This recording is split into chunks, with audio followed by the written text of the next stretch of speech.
So now the college football playoffs, we all know it's 4 teams. It's not enough. It's not enough.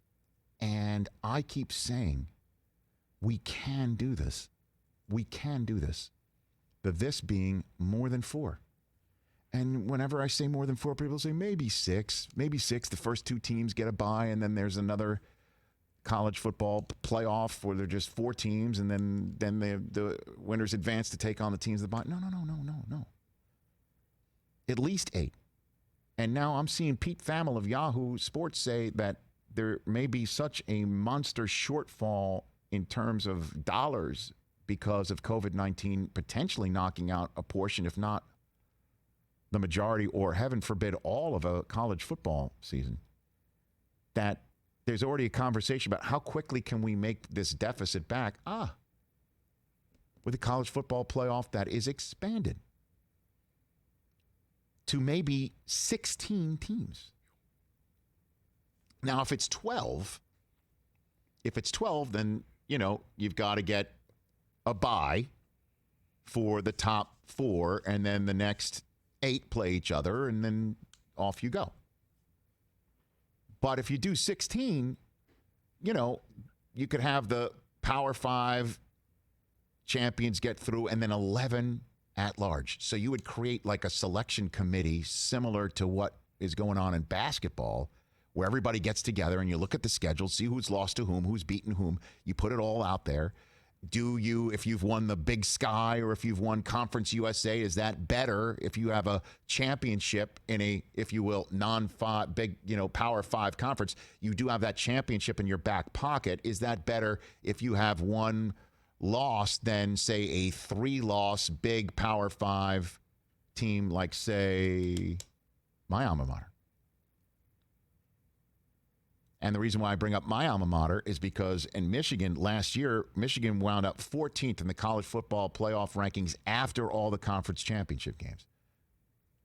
And I'm not just saying you just take the top 16 last year and do all that. I'm saying you take the Power 5 winners after your conference championship games, because, again, this is all about money, so you got to still have the conference championship games go down. And then you take everybody who didn't win the Power 5 conference championship games, you take everyone and you throw them in a hopper and you figure out who makes it.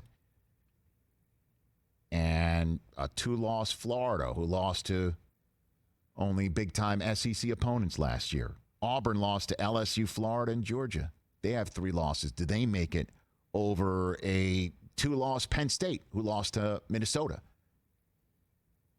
Michigan loses 3 games, 1 to Penn State, 1 to Wisconsin, 1 to Ohio State, but the Ohio State was such a loss that those 3 losses knocked them out. This Memphis is a 12-1, 17th ranked Conference USA champion get in. I mean, I'm just throwing these out to you just as an example, not to confuse you, because there's so many different permutations that could go down. But the point is that in this conversation that I have been trying to pound a table for, and I'm even pounding a table now because that is just my default when it comes to this subject, that the canard, big word alert. I was just going to say. Falsehood. Thank you, Rich. That you hear all the time when this conversation comes up, or used to come up, was, well, it totally ruins the regular season.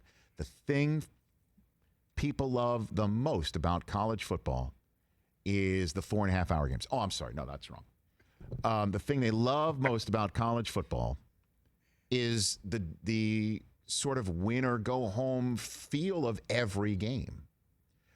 But that's when, back in the day when I was in school, you had to go undefeated to win it all, or at least get the votes to be ranked number 1 overall. You had to win every game.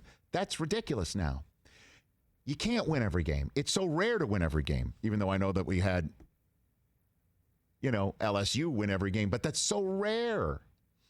The great series, America's Game, that NFL Network runs every year at the beginning of every season, and there'll be another one this year when Kansas City, I imagine it'll be Andy Reid and Patrick Mahomes and maybe Travis Kelce. It's 3 members of a championship team sit down for NFL Films, and they sit down and they tell the story of the season of their Super Bowl winning campaign, America's Game. It's a great show. NFL Network airs it. NFL Films creates it and produces it. Nobody gets to sit down in the last 30 years, right, and say, we went undefeated. And every year, a Super Bowl champion talks about when it was darkest before their dawn. But no, college football, you can't do that. It's got to be undefeated and pristine because we have to have every single week matter. This whole conversation of who would make a 16-team playoff, there's arguments all over the map. You got to win. And if you're Michigan having 2 losses going into that Ohio State game, don't give up a 60 burger if you want to make it. And I'm using my own I love this program in my blood. I use that as an example. So, whereas the reasons why it's being discussed as a real concept is awful, and I would never want to wish it again on anybody as a planet. But college presidents and the NCAA and commissioners and TV executives, welcome. This is what fans want. An expanded college football playoffs that when we get back, hey, guess what? Might be a smaller season, but who wants to see 16-team playoffs starting in the middle of December where you get a monster amount of weekend games on Christmas weekend and then New Year's, and then maybe we don't have to wait 2.5 weeks for a championship game? I'm in. Sign me up. I didn't get a harumph out of you. Did I get a harumph out of you? Yeah, I'm in. To use the Blazing Saddles phrase? Hey, you watched all the way to the end. Thanks for that. Watch more right here.